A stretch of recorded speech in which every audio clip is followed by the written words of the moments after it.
This podcast is the design of City Sites Urban Media, and our goal is to bring into focus the difference between culture and God's ideas found in His Word. To learn more, go to citysitesurbanmedia.com. People will trust you when you're honest with them and when you're authentic when you make mistakes. Be your word. Live up to what you say. Regard your word as something important, not something that you just give away frivolously. If you said it, do it. Put structures in place in your life that support you in delivering on the things that you're committed to. If you don't deliver, clean it up fast. Don't let water flow under the bridge and allow people to make comments about the things that you said you were going to do. Take ownership of the things that go well and also the things that don't go so well. I think integrity is the foundation of leadership. In fact, I say this, if you take away integrity from a leader's life, he has no one to lead because he doesn't have a life to follow. True performance is revealed in your integrity and who you are, and it's something you have every day. It's not once a week, it's what you perform at every day.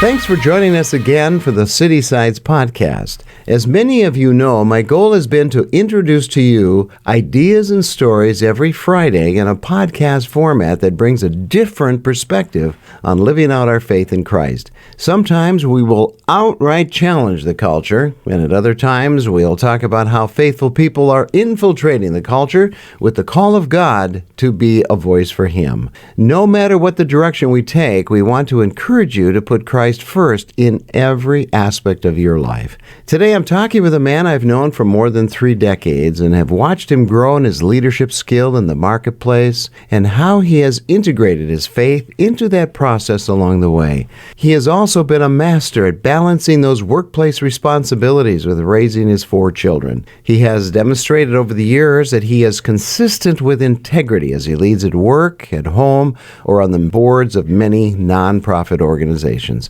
David Diers is an executive at a large telecommunication company in the Southwest, and today he is my guest on City Sites Podcast. This is the City Sites Podcast with Larry Kutzler. So David, how does integrity play a part in your day-to-day kind of work there in the business world? Good question, Larry, and thanks for the dialogue, an opportunity just to dialogue a little bit about living out our faith in the workplace that way. Integrity is such a vital part of any believer, and if you take a look at Scripture, you don't necessarily see the word integrity called out as a fruit of the Spirit or any characteristic or quality that way, but if you look at the definition of integrity, it truly embraces what we as followers of Christ are to be living out every day. And I must say, whether it be in the workplace, whether it be in the community, whether it be in our family, that very value of doing what we say we are going to do, keeping our word, being transparent, doing the right thing, those very values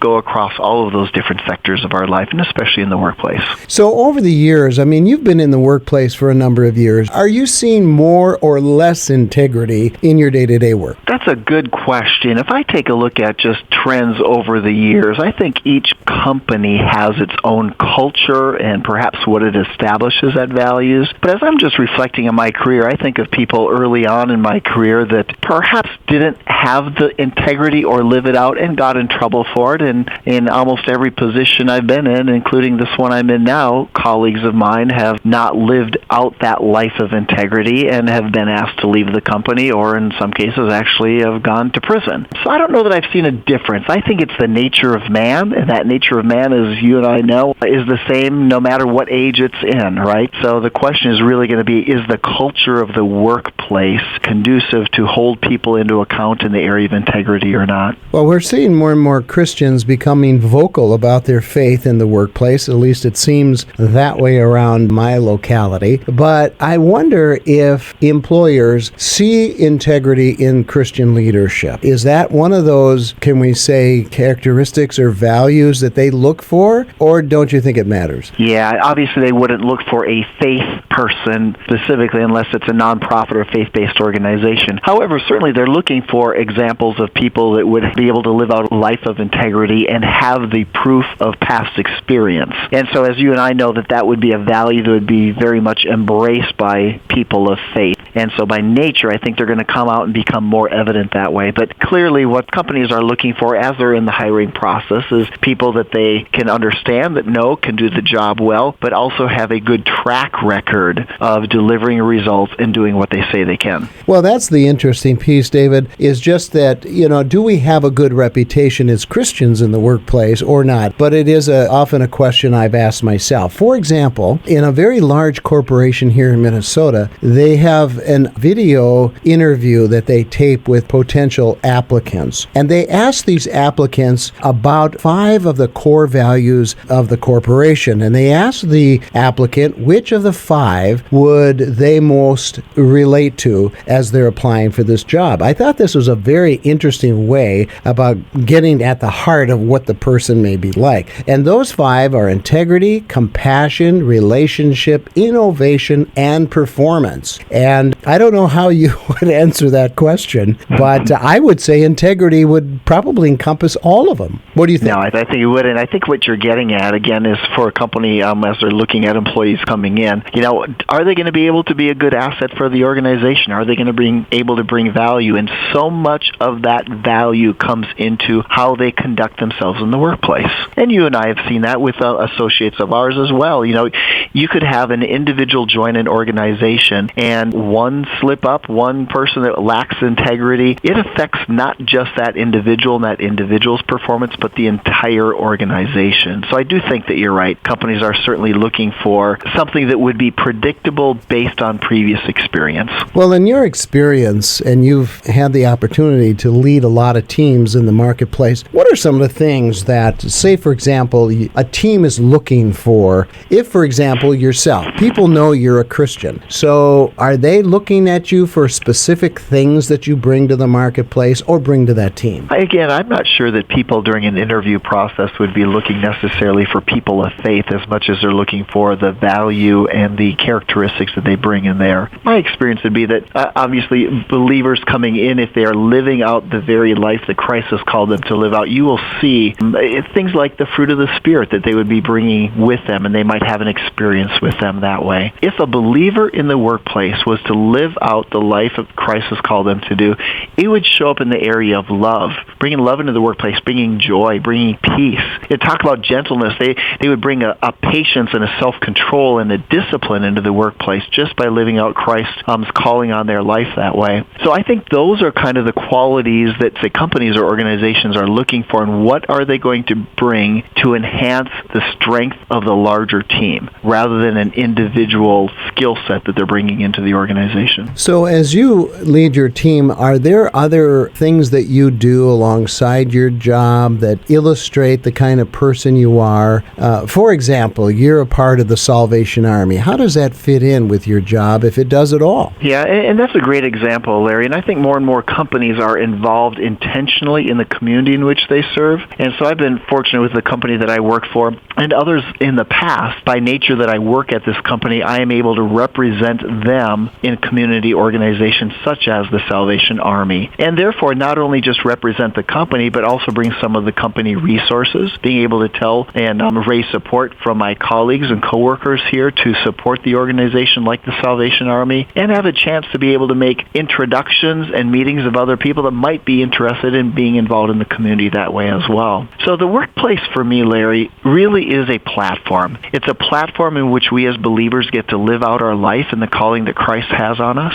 And sometimes, especially as men, we like to segment our life. And I've got my business life and my family life and my community life. But what Christ asks us to do is to bring the values and the purpose and the passions and the gifts that He's given to us as individuals into each one of those segments of our life. And so really, when we come into the workplace, it should look no different than what we're bringing to the family, bringing to our community, et cetera, that way. That sounds really good advice for especially younger business people people coming into the marketplace, maybe for the first time. Yeah, there's some seamlessness going on in their character. So do you do any mentoring through your company or on your own of younger individuals that are trying to find their place between their faith and the marketplace? Yeah, and which is a great opportunity. In fact, I was meeting with a gentleman that I'm mentoring a couple hours ago, and he happens to work in our Atlanta office. And we get together on the phone about every 3 weeks, and we'll be getting together face-to-face next week when we're together. Relatively new in his career, family man, just getting ready to have his second child. And we dialogued about that idea of how does he compete against his peers in the workplace, knowing that he's got a 3-year-old, his wife is going to have their second child. He knows that he needs to put time into the family, yet he feels like he's cheating or falling behind in the workplace because he's putting value into his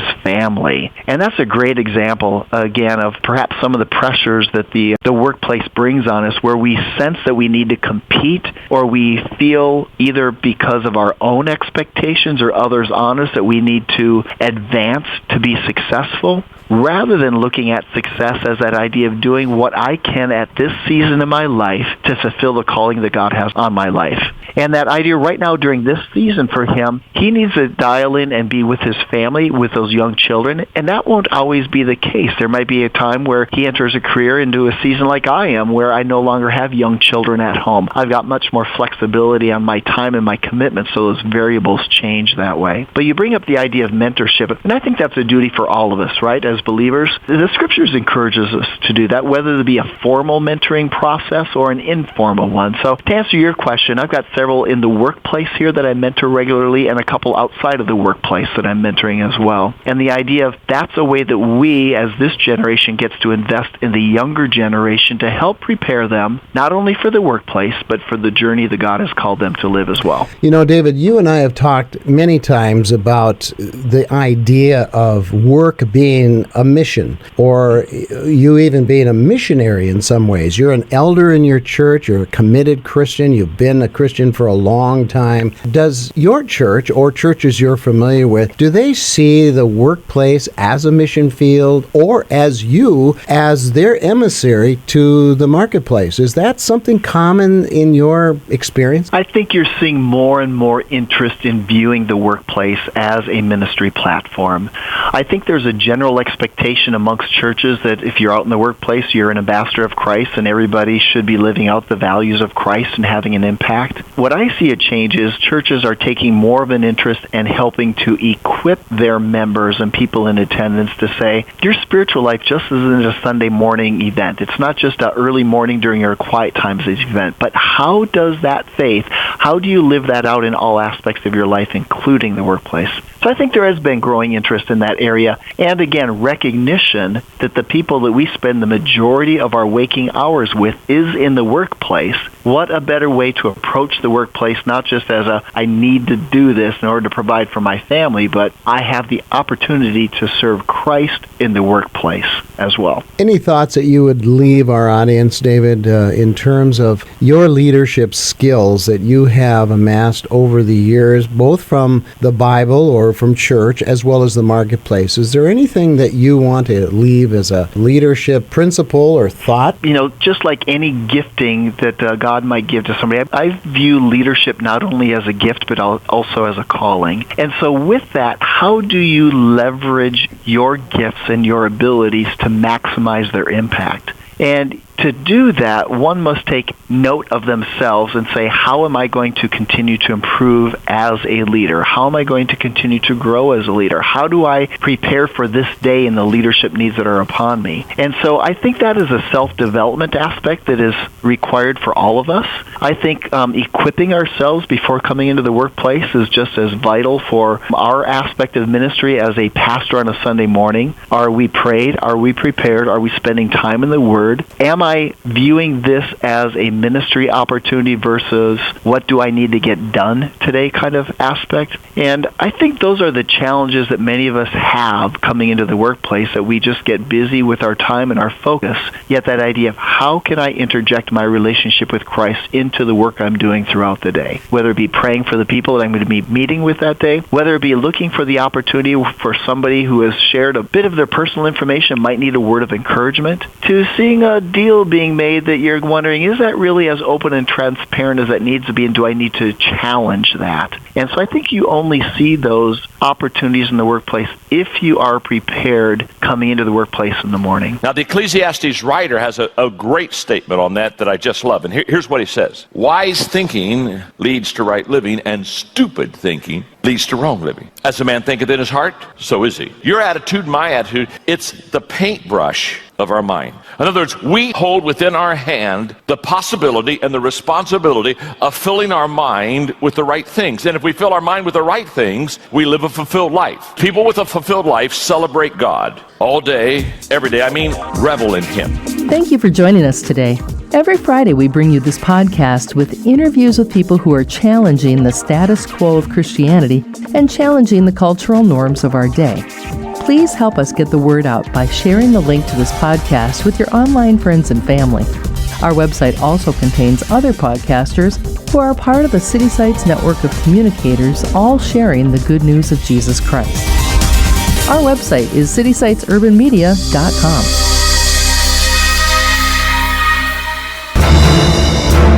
This is the City Sites Podcast Network.